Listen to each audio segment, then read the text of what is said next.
progress on this, so for those of you who don't know, this is the first book in Cassandra Clare's Last Hours trilogy, which is part of all of the Shadowhunter Chronicles books. You can read this without reading the other ones, but I wouldn't recommend it. I would recommend reading all of her books in publication order because they intertwine so beautifully. You're not going to get nearly as much out of this if you don't read the other books, and that also includes Ghosts of the Shadow Market and Shadowhunter Academy. This is the first one. Start here. This book follows Cordelia Carstairs. She's Jem's cousin and like related to Emma somewhere along the line. It's set in like the early 1900s in England, and it's so fun to watch them like be in that time period. I forgot like how much I missed it in the Clockwork trilogy, the Infernal Devices. Demons have been gone from London for a while since their parents' generation had to pretty much fight them off. They've been gone, and there's a reason for that. And it's so good, and it's so hard not to spoil. So if you haven't read it, please leave and do not let me spoil this for you because it is so good. Every Cassandra Clare book gets better to me, so like this one's really, really good because this is like what, the 15th, 16th Shadowhunter book, something like that. It's crazy, but worth it. Oh, I'm already sweating. We haven't even started. Goodbye, non-spoiler people. Come back after you've read it. We start off in the first scene with Lucy Herondale, and she meets a boy named Jesse. She's fallen in a hole somewhere, and it's days past, so she's young at this point, and she sees this teenage boy who helps her out, and then she thinks he's a fairy. We go and we meet our new heroine, Cordelia Carstairs. Her father's under trial in Alicante. We don't really know that much about it, but it's not important right now. What is important is in the days past section where Tatiana Blackthorn comes and visits the Herondales when they're still pretty young, and she tells James, I need you to cut the briars off of like the gates of my house. And he thought it was an odd request because there's so many. He's like, why don't they have people who do that for them or whatever? But he does it anyway, and it's all a total trap because guess who he meets but Grace Blackthorn, who we will get to later. All she really says is like, I'm here, I'm so lonely, I'm the only kid around here, nobody talks to me, my mom doesn't let me talk to anybody else, like please come back and talk to me. And James feels really bad for her.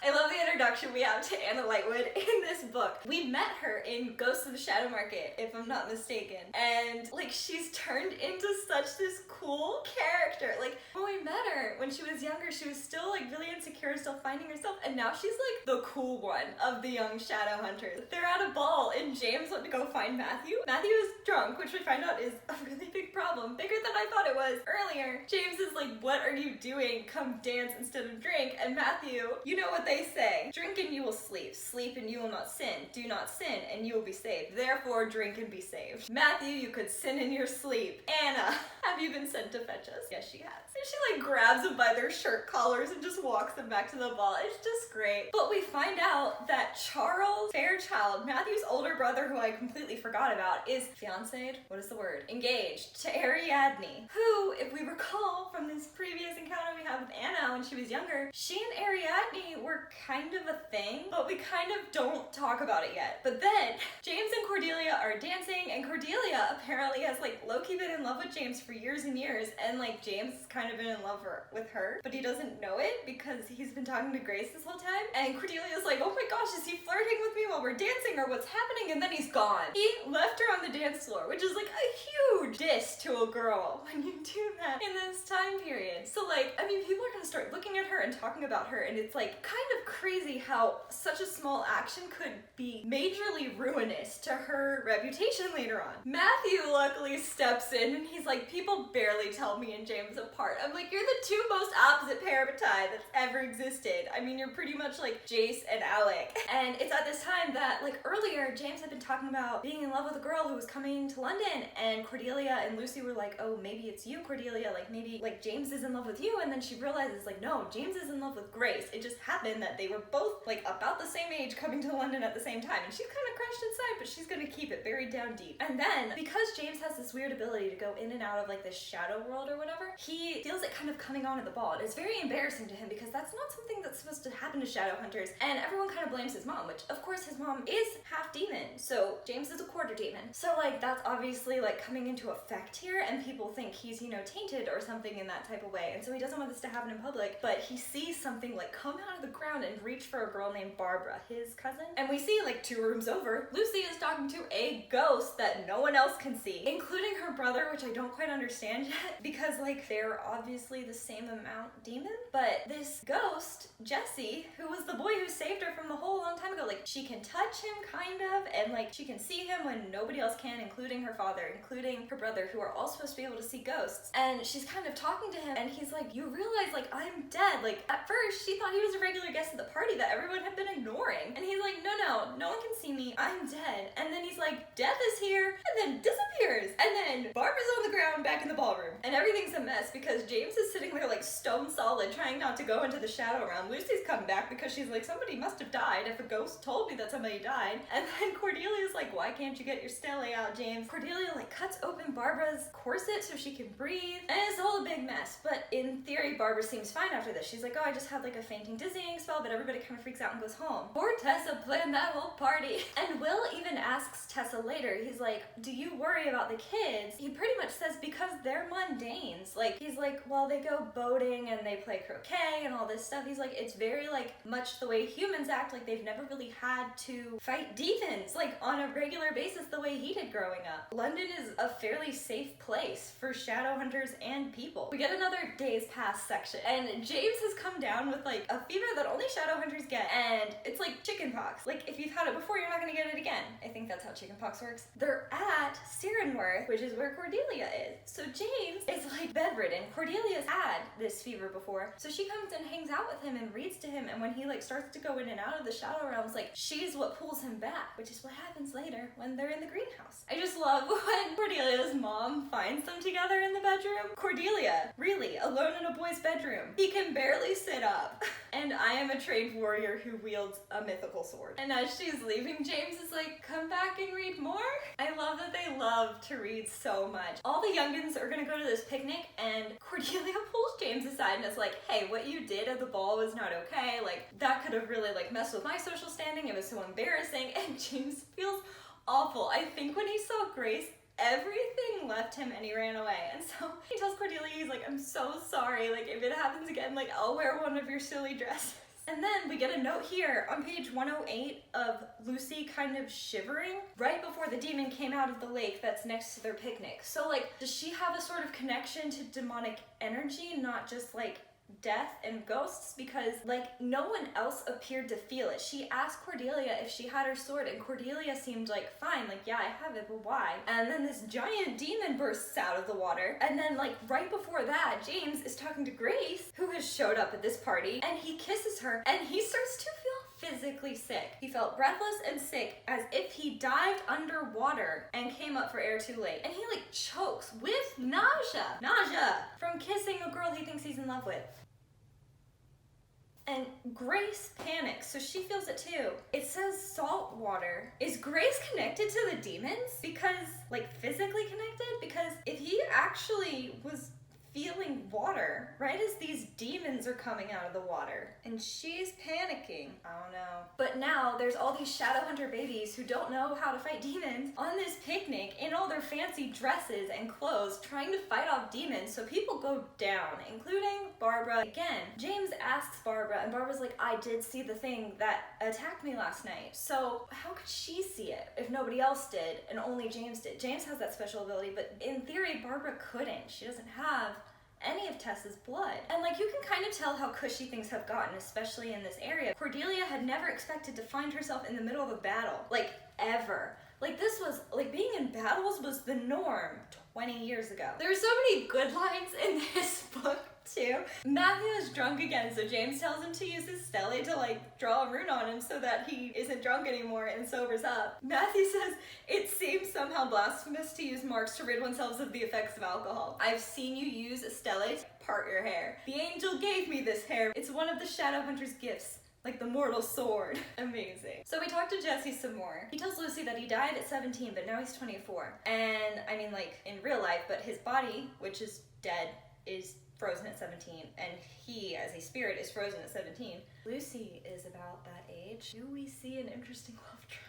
Because I fear for what might happen if we go the necromancy route, as we saw go horribly recently. Jessie tells Lucy that Tatiana hates all Shadowhunters. She blames them for the death of her brother and her father, which, no, her father was addicted to demon porn and got like a disease from demons that turned him into a worm. And everybody rags on it all the time. They're like, don't want to be like that Benedict Lightwood, eh?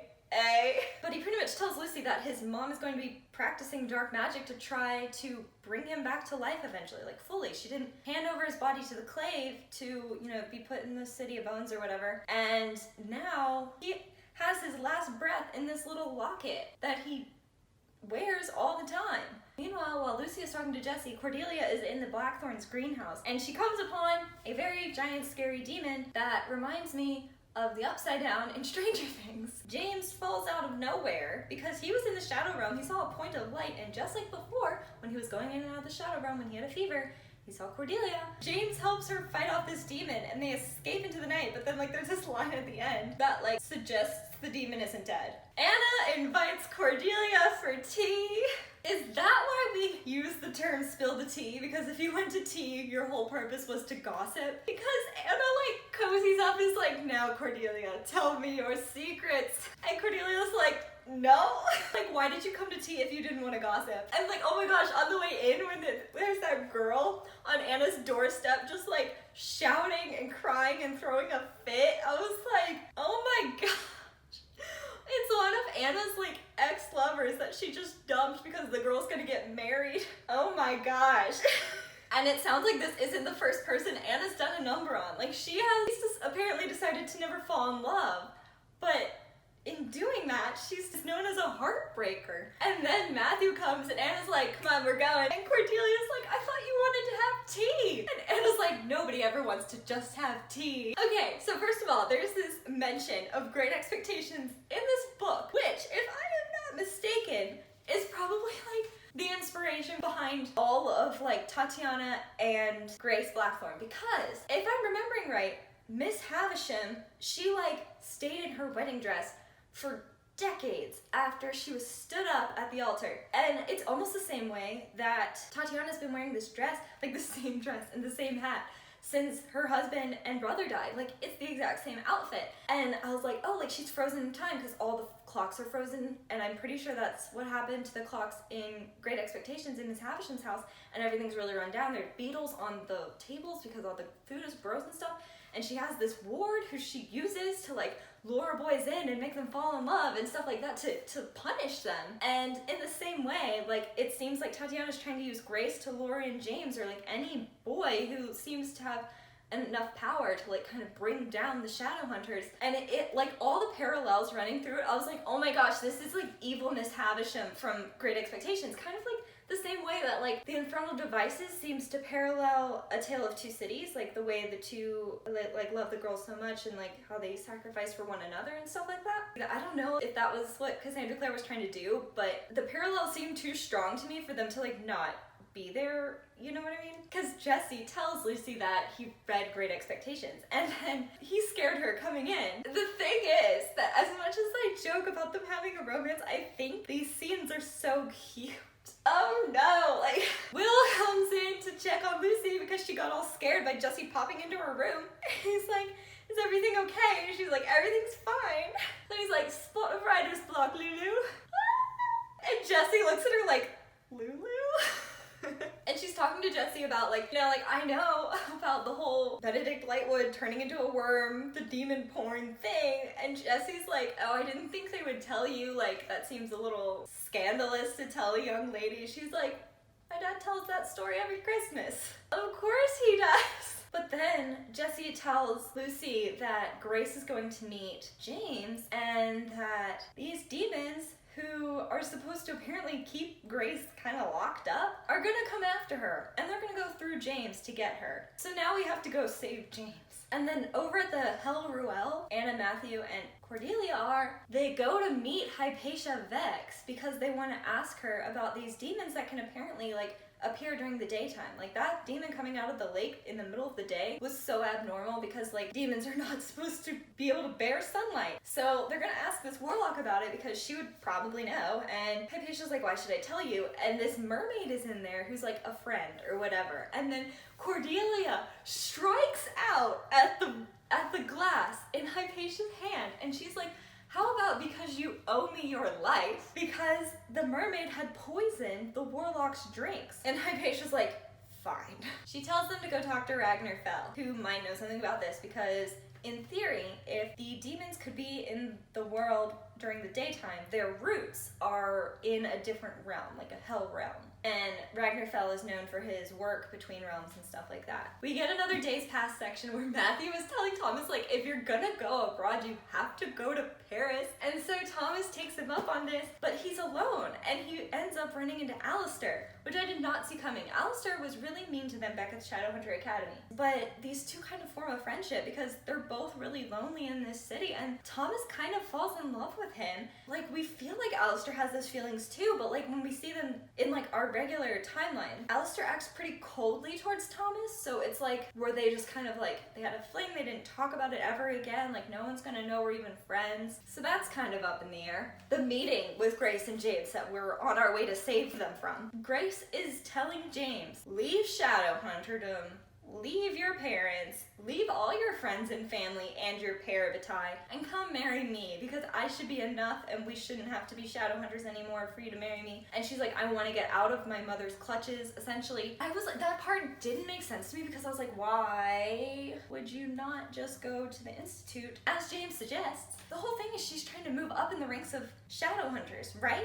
So like, why would she want to leave? Like, was this a weird moment of weakness where she actually has feelings for James and is like, this is my only way to be with him, and things not go horribly, horribly wrong, and like her mom not have a claim on her anymore so that these demons can't come and get her? Like, if she's married and she's not a Shadowhunter anymore, like, is that what happens? But it's just so abrupt where she's like, if you love me, you will marry me. And like, she's been manipulative like this before. Like, way back, she asked him to wear the bracelet. She's like, wear this bracelet to remember me. Like, do you promise? Do you promise? And she's asked him before, like, will you come back and talk to me? Please come back and talk. Like, and she was like manipulating him into like saying yes to her. But he says no to this. And I was like, thank you. But that doesn't stop the demons that are coming to get them. And James is trying to fight them off, and Grace apparently doesn't know how to fight. She doesn't have runes except for the angelic rune, like the sight rune. And I don't know if I buy that anymore, considering like what we learn at the end, like how she's like apparently working with dark magic in some sort of way. But like, we see this demon about to jump onto James, and then an axe buries itself into it,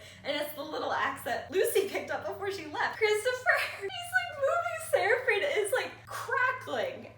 James is like, Christopher, what is that? Like, that's not a normal Seraphine. And he's like, it's a Seraphine. I tried to enhance it with electricity. Does that work? Not at all. He's just like Henry. It's so fun. Oh my gosh. So like, who do they run into with the exact person they need to talk to? Ragnar Fell is just hanging out with Will Herondale in the Institute. He was one of their professors at Shadowhunter Academy. And Ragnar sees Christopher, who blows everything up all the time because of his inventory nature. And he's like, by the name of Lilith, hide the breakables, hide the whole house, Christopher Lightwood is here. These two need to be together, and it's just absolutely ridiculous it's taking this long. Oh my gosh, when they're about to go try to capture the Manticore and the Pixis thing, Magnus Bane shows up.